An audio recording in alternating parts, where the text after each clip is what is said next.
Fala pessoal, Leonardo, carteira de motorista hoje. Hoje vamos analisar aí uma situação bem complicada, hein? Vou botar aqui para vocês. Ó, policiais atiram em carro. Não, não é isso aqui. Aí. Pai consegue imagens inéditas de perseguição que terminou com a morte trágica do filho. É isso aqui, tá?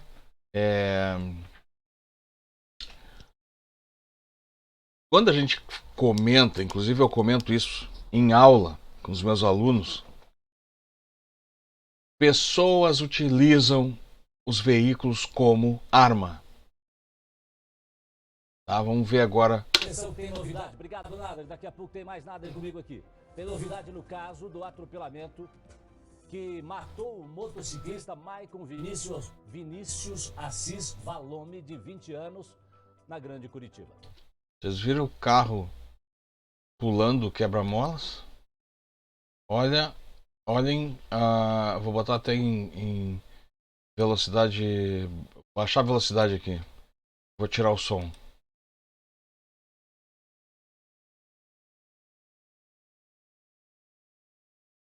Saem as 4 rodas do chão do veículo. O cara tá perseguindo o motociclista. Play aqui, vamos deixar em velocidade normal. Valome, de 20 anos, na Grande Curitiba. O professor de matemática perseguiu a vítima, ele acaba... O professor de matemática, atenção, perseguição, nós temos imagens hoje, para mostrar para você, são inéditas, tá? São imagens inéditas, exclusivas, que você está vendo agora da perseguição, de toda a perseguição até o término dessa história lamentável, terminou no atropelamento e não. O cara fica na contramão ali. A morte do jovem. Olha lá, aqui passa o motociclista. Agora o detalhe é o seguinte, e olha o professor tá indo aqui, ó. Olha lá. Acabou de ser preso, é isso, Thiago Silva? O Thiago tem informação, tem Esse foi na contramão, cara. É isso, Jasso, boa tarde pra você, boa tarde pra quem está acompanhando aqui o Balanço. Ali foi o momento da colisão, ó, que ele perseguiu, ó, o motociclista. Boa tarde pra você, boa tarde pra quem está acompanhando aqui o Balanço Geral. Nós estamos na delegacia de Campo Largo, aqui na região metropolitana de... Deixa eu pular essa parte aqui porque... Bom, vamos deixar ele explicar para ver, né? Curitiba. Vai ficar bem claro. Foi registrado no dia 14. O Michael Valomi, ele tinha 20 anos, trabalhava... 20 anos? Ele estava retornando para a residência quando ele foi vítima de um acidente de trânsito. Ele foi atropelado. E, infelizmente, o professor, o Adonis, professor de matemática, conhecido... Olha o que ele vai dizer, ó. Ele utilizou, viu, Jasso, o carro como uma arma. Vamos retornar. Ele utilizou o carro como uma arma. Infelizmente, o professor, o Adonis, professor de matemática, conhecido aqui em Campo Largo, ele utilizou, viu, Jasso, o carro como uma arma. Nessas imagens, inclusive, que a gente tem no dia, é possível observar que o professor, ele joga o carro na direção da moto, onde estava o Michael. O Michael cai, ele dá uma ré e ele atropela o Michael várias vezes. Ele chegou a ser conduzido no dia do acidente aqui para a delegacia de Campo Largo. Ele passou a noite na delegacia e ganhou o direito de responder o processo em liberdade. O delegado responsável pela investigação pediu a prisão desse professor, e esse professor é exclusivo, viu, Jasso? Nós temos as imagens. Ó, agora ali, ó. Olha lá. Acaba de ser preso. Ele chegou aqui por volta das 11h47. Ele acabou de entrar aqui, nós temos as imagens dele sendo conduzido aqui para dentro da delegacia. E mais, ô Jasso, nós temos imagens exclusivas. Ó, ele sai do veículo. Que mostram a perseguição. E mais, segundo o pai, conversei com o seu Joel, o pai do Michael, esse professor, no dia, pelas imagens que a gente tem, pelas imagens exclusivas que foram entregues há pouco aqui na delegacia, esse professor, ele saiu com a intenção, a família acredita nisso, que ele saiu com a intenção de matar alguém e que ele teria confundido o filho dele, porque momentos antes do acidente fatal aqui em Campo Largo, esse professor, ele teria perseguido um motociclista. A família acredita que o motociclista conseguiu escapar e que ele confundiu a moto que era pilotada pelo Michael Vinícius Valomi no dia em que aconteceu essa infelicidade para a família Valomi aqui de Balsa Nova, família que mora na região metropolitana de Curitiba. Nós temos as imagens aí que mostram, né, o fato que aconteceu aqui na cidade. Jasso. Bom, pelo que deu para ver ali, a questão do que o repórter se refere à utilização do veículo como arma, isso aí é uma coisa que eu bato nessa tecla desde que eu dou aula teórica, desde que eu comecei em 2016 na aula teórica. Na aula prática eu já comentava com os alunos sobre isso, tá? Só que se tu parar para pensar, qualquer coisa tu pode transformar em arma. Eu pego aqui um vidro de perfume, tem um filme que com o Richard Gere que ele mata outro com um snow globe, que é uma decoração. Então assim, a arma, a pessoa que está manuseando o objeto, né? E nesse caso aí um automóvel, é óbvio que depois ela não vai, eu já vi eu já tive mais informações sobre esse acidente. Primeiro, não vão falar aí nesse vídeo, tá? Então eu nem vou colocar mais, só vou dar aqui a análise então, certo? Vamos analisar a situação então. Primeiro, as informações que tem é que um motociclista quebrou o retrovisor, o espelho retrovisor do veículo do professor. Existe uma premissa, né, de que para toda reação, para toda ação existe uma reação, né? Para toda ação existe uma reação. Eu já ouvi que uma pessoa inteligente ela não reage, mas o padrão é ter a reação, né? Então, esse professor então não foi inteligente e reagiu, né? Embora a questão referente a essa premissa de que para toda ação existe uma reação, a gente se encaixe, né? Mesmo como seres racionais, né? Que a princípio essa ação gera reação a nível mais a nível de física, né? Em relação aos atos que a gente pode cometer e que vai ter uma reação por parte da natureza. Então, como ser humano, também existe essa questão da ação e reação, só que aí entra o racional, deixar o emocional um pouco de lado para tentar não reagir. Só que, né, aí entram vários fatores que não tem como ficar, não tem como saber, né, o que fez com que essa pessoa, quando eles comentam ali,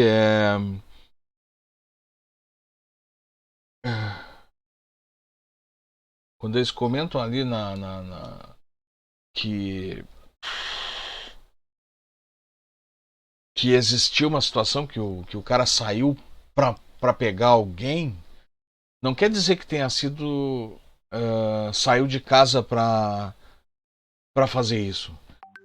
Ou existe uma situação que prévia em que ele saiu para isso, para procurar alguém, ou que porque deu a entender ali quando o repórter fala, né, que ele saiu de casa para isso, como se fosse assim, ele, hoje eu vou sair e vou fazer mal para alguém.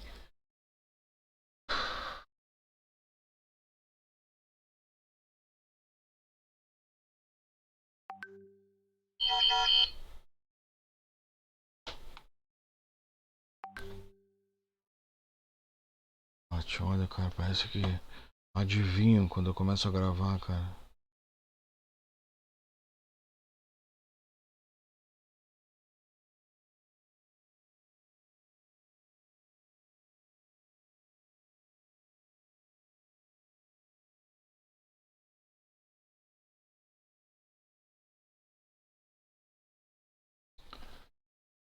Continuando aqui então.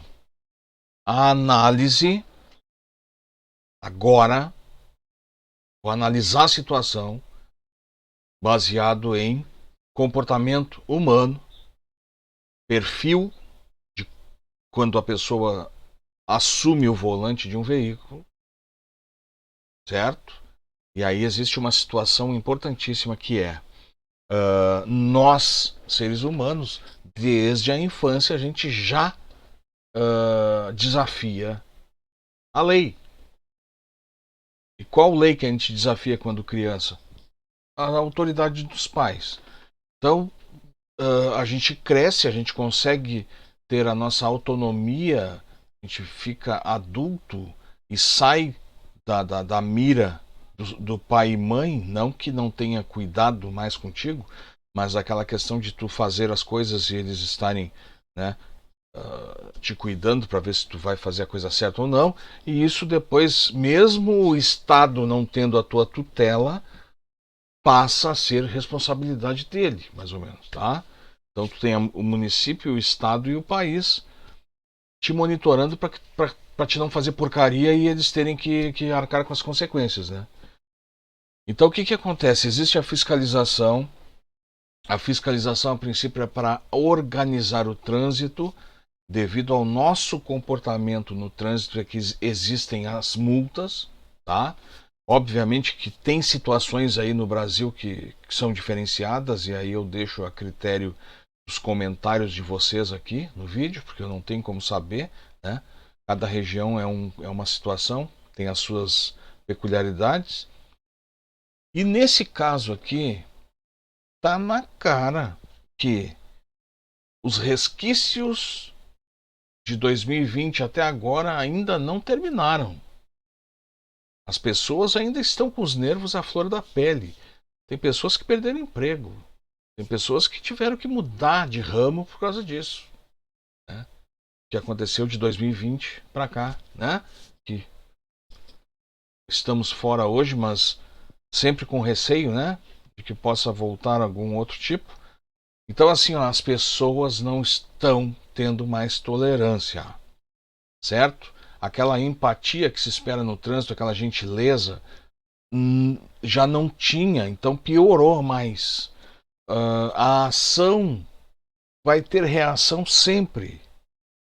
Dificilmente, eu como trabalho com isso, eu tenho as minhas a minha forma de lidar com o trânsito, né? Eu tenho que saber lidar com o trânsito porque eu trabalho com isso. Eu não posso ser hipócrita em falar uma coisa e fazer outra ali na rua. Então eu sempre falo para os meus alunos: se tu me vê fazendo alguma coisa errada, me para e chama a minha atenção, tá? Porque eu tenho que dar o exemplo, tá?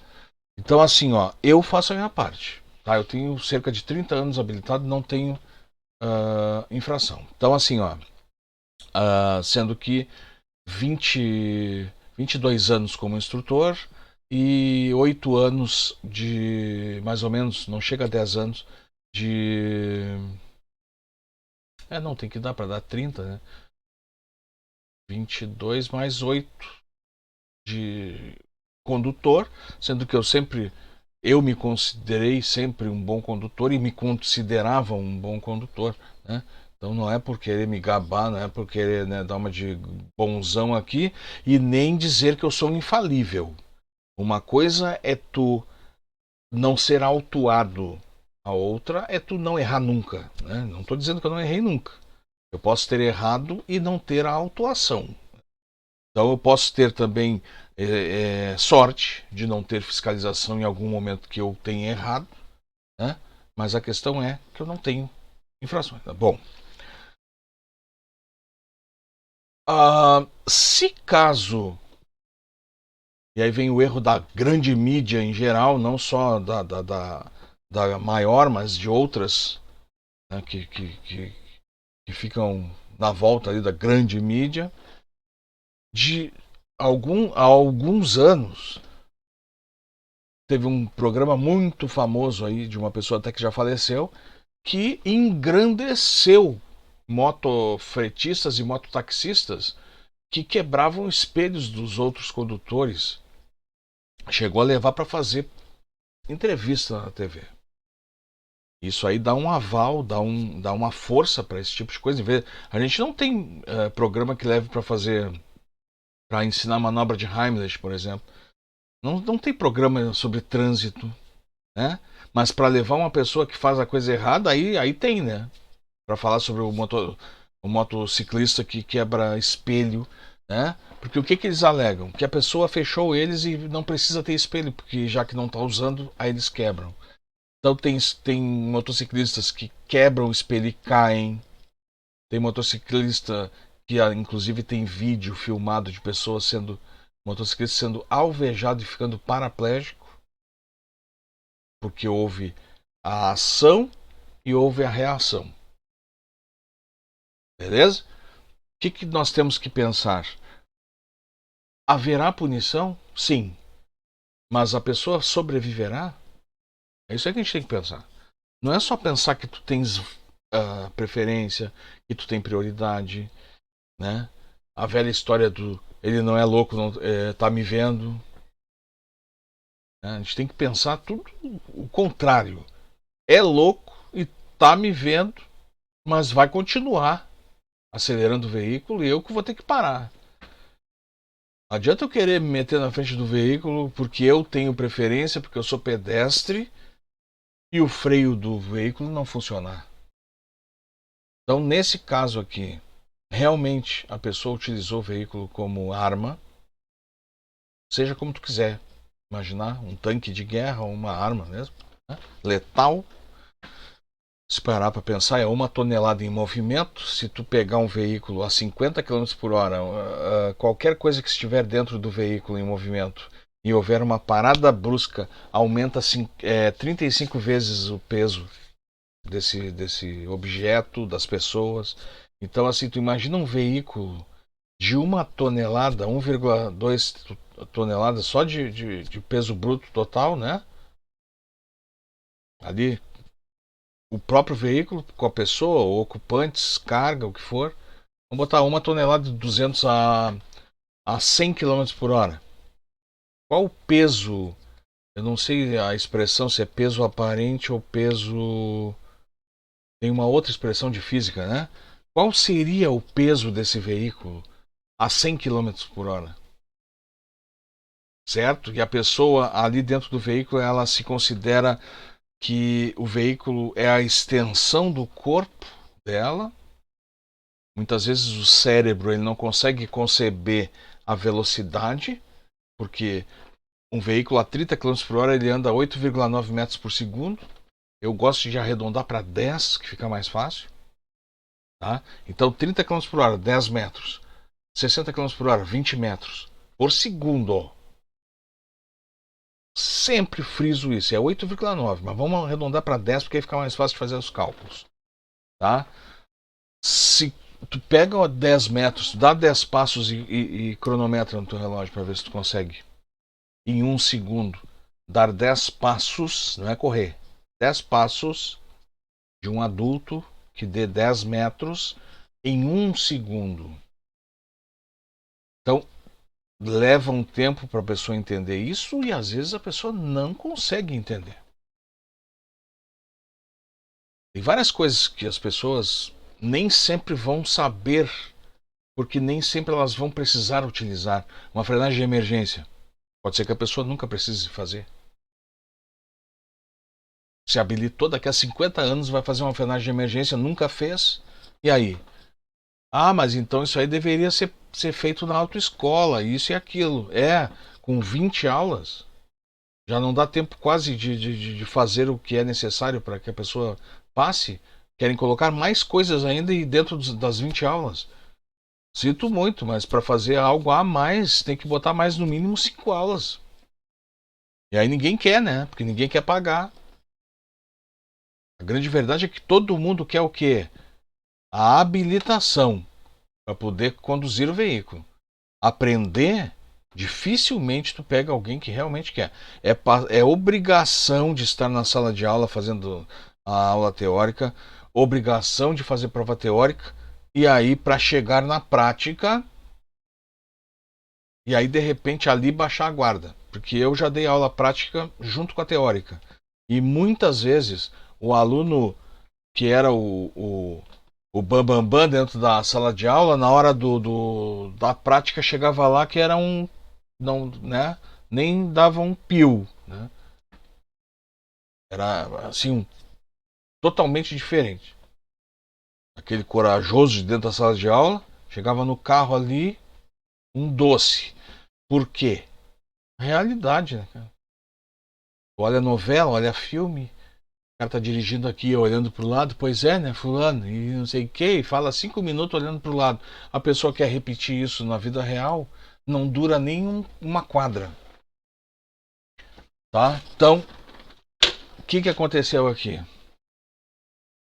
A ação gerou reação, o veículo voou, parece aqueles filmes de Hollywood lá em São Francisco, lá aqueles filmes que tem filmado que o veículo pula em perseguição, os 4 rodas fora do chão, o motociclista de repente fugiu, como falaram ali, ele viu um motociclista parado, achou que era o motociclista e foi para cima.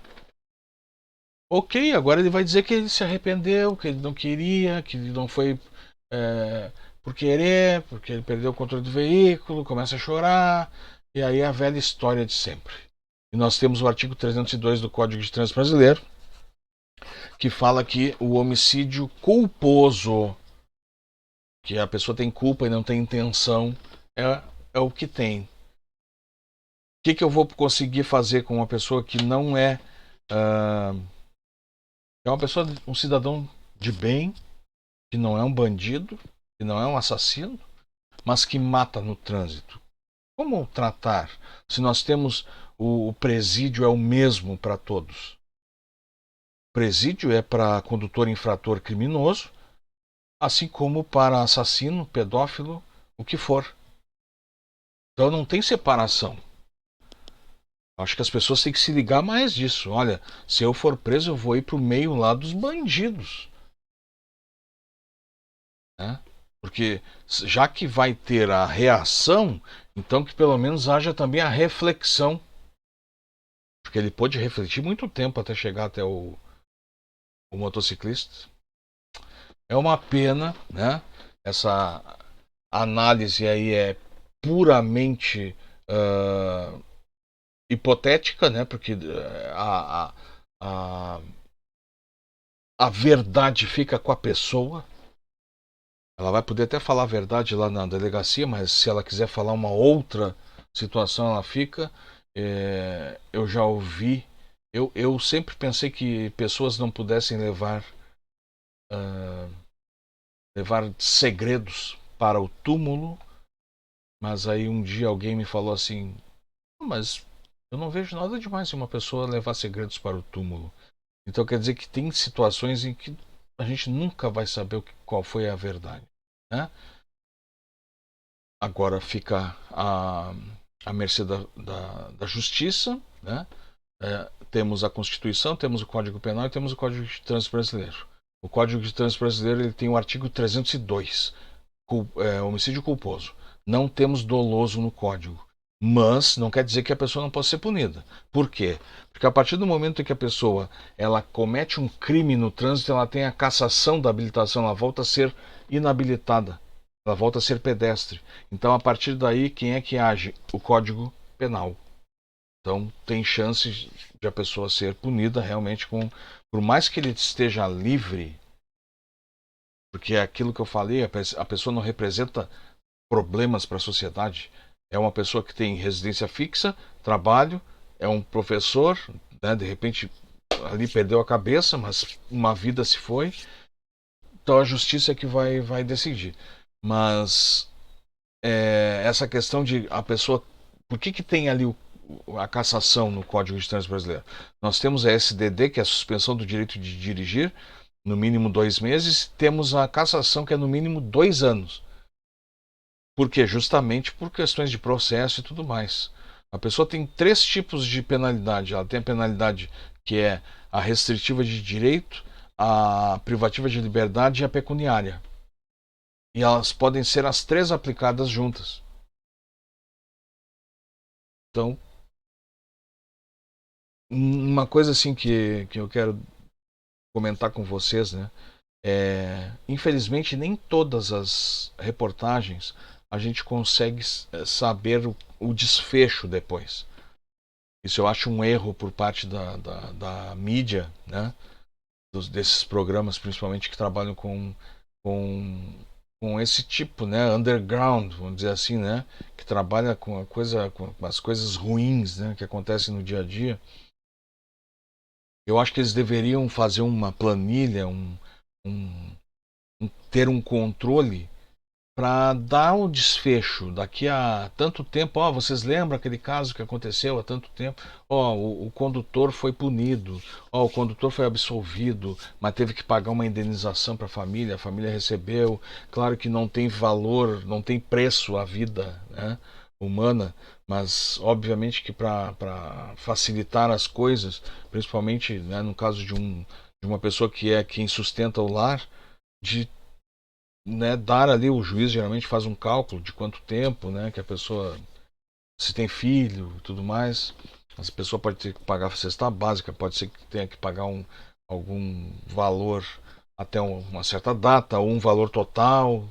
Isso aí, pessoal, é assim, é muito complicado, tá?